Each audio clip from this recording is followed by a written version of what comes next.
بچه‌ها در پارچه پشمی لایی میزنید میکنید بافت پارچه به هم میریزه. ولی اصلا این سجاف شما ربطی به این موضوع نداره. کی میتونه بگه این سجاف مشکلش از کجاست؟ ناصر مقدم جو. خب بچه لباس کامل نیست. خب دکمه هم نداره، رو همگردش هم معلوم نیست الان درست زده یا نه. مشکل دوختی داره، ولی نگاه کن خوره اینجاشو خیلی قشنگ‌تر وایساده نسبت به لباسی که شما پوشیده بودی. خیلی قشنگ‌تر وایساده. یه خورده دیگه بچرخ.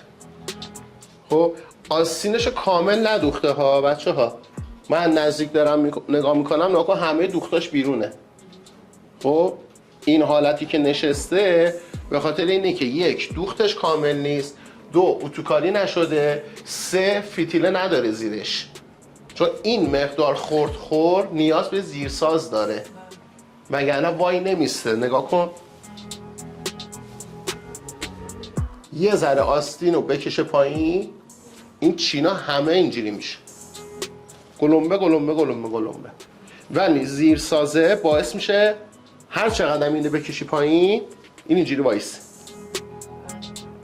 متوجه شدی چی شد؟ پس تو آستیناتون من توی تمریناتی که تو اپلیکیشن ارسال میشم خیلی میبینم اکثرا توی دوخت آستین هنوز ایراد دارید. یعنی باید برگردن کلاس 14 مخصوصا اگه حلقه آستین رو میدوزن خوردم نداره ها ولی اینجاش اینجوری گلمبه گلمبه است. اون مشکل از دوختته. اوکی؟ پس شما اگر دارید آستین رو خرد میدید بیشتر از 3 سانت دارید آستین رو نیم کتی میکنید. بچه کتی نه ها، کتی که مال ما بود 12 سانت خرد میخورد. خب هرچند الان اون کتی دیگه وجود ندارد به آستین هایی که 5 سانت نهایتا خرد میخوره الان گفته میشه کتی. 2.5 الی 3 سانت خرد میشه نیم کتی، زیر 1 سانت و نیم دیگه میشه اسپورت معمولی. آستینی که 2.5 سانت به بالا خرد دارد به زیرساز نیاز دارد. درست شد؟ پس آستینایی که میدوزید اینو رعایت کنید. نمک خرد کردن قسمت از لباس چه مشکلی حل می‌کنه؟ نمک می‌ذارن؟ نمک کجا؟ تو تنه یا تو اپوله؟ زیرساز سرشانه است. پروتز چیست؟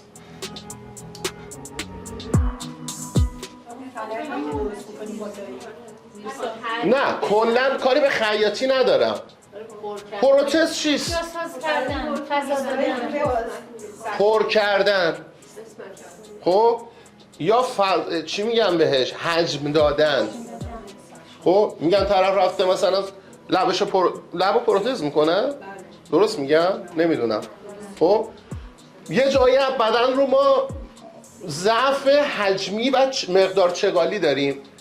خب میریم پروتز میکنیم که حجم به وجود بیاد که تناسب پیدا کنه به جای دیگه از بدنمون. درست شد؟ لباس چی بود؟ پوست روی بدن، پوست دوم. مگه نمیگن؟ لباس پوست بدن پوست دوم انسان هاست. پس بخاطر همینه که انقدر روی نوع الیافش و نانو بودنش و تنفس پذیریش و اینا اهمیت میدن. بخاطر همینه که لباس ابریشمی خیلی گرونتره چون آسیب کمتری به پوست بدن آدم میزنه. اینا باید در نظر بگیری. خب پوست دومو ما میایم زیرش پروتز کار میکنیم. شما بعضی وقتا میری دکتر زیر پوست اول خودت پروتز کار میکنی، بعضی موقع ها ما زیر پوست دوم پروتز کار میکنیم. اوکی؟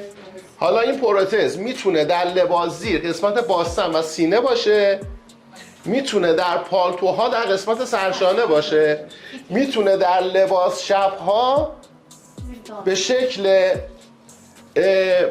کاپسینه یا فنردوزی ها و لایکوها و خیلی از ابزار وسایل دیگه ما میایم حجم میدیم، فنردوزی میکنیم، ساعت چنی میکنیم، پهلو رو پهن میکنیم، خوشگل میکنیم، یعنی هی داریم پیکر تراشی میکنیم، پروتز میکنیم، میکنیم، میتراشیم، کم میکنیم، زیاد میکنیم، کم میکنیم تا لباس عروس یا لباس شب ما قشنگ دیده بشه.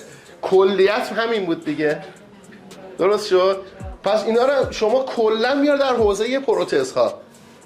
اپل ابری، اپل نمدی، فیتیل فنری، لایکوبی که به پیش میزنی حتی، خب، و خیلی چیز دیگه که بهت گفتم همش میشه زیر شاخه پروتز. خوب بود؟ قدیم؟ آقا من چقدر باید پروتز کنم؟ بازومو قدیم؟ چقدر باید پروتز کنم؟ کسی میتونه بگه؟ آقا چقدر دوست داری؟ آقا خیلی عشق بازویی، خیلی برو نمیگم 4 واحد چه میگن تزریق کن یا پروتز کن یا یه واحد، دست خودمونه. آقا من اپال چی بذارم این زیر؟ حالا یه جواب پیدا کن براش. بستگی به شما داره، بستگی به مشتریت داره، بستگی به مدلت داره، بستگی به خیلی چیزا داره. پس جواب رو هیچ کسی نمیتونه بده الا خودت. خودت کی جواب میتونی پیدا کنی؟ وقتی که مشاوره کردن رو یاد بگیری. که نه در اصلا مشاوره در حوزه الگوسازی در هیچ کتابی نیست. پس ربطی به متد هم ندارد. سوال دیگه؟ پشتش هم بله بچرخید ما ببینیم. حالا شالتون رو بندازید جلو. خب دستتو ببری جلو، کل پشت به هم میریزه. بچه‌ها دقت کنین ها. وقتی مشتری وایساده میخوای ببینی پشتش قشنگ وایساده یا نه، مشتری هی داره وول میخوره، شالشو درست میکنه، هی اینجوری میکنه، شما نمیتونی بفهمین چی شد. خب اون خط کشه رو هم داری میاری، میگی صاف وایسا من ببینم چیکار کردم. درست شد؟ یه ذره دستشو ببره جلو، ببر ببین تمام پقیا تغییر کرد،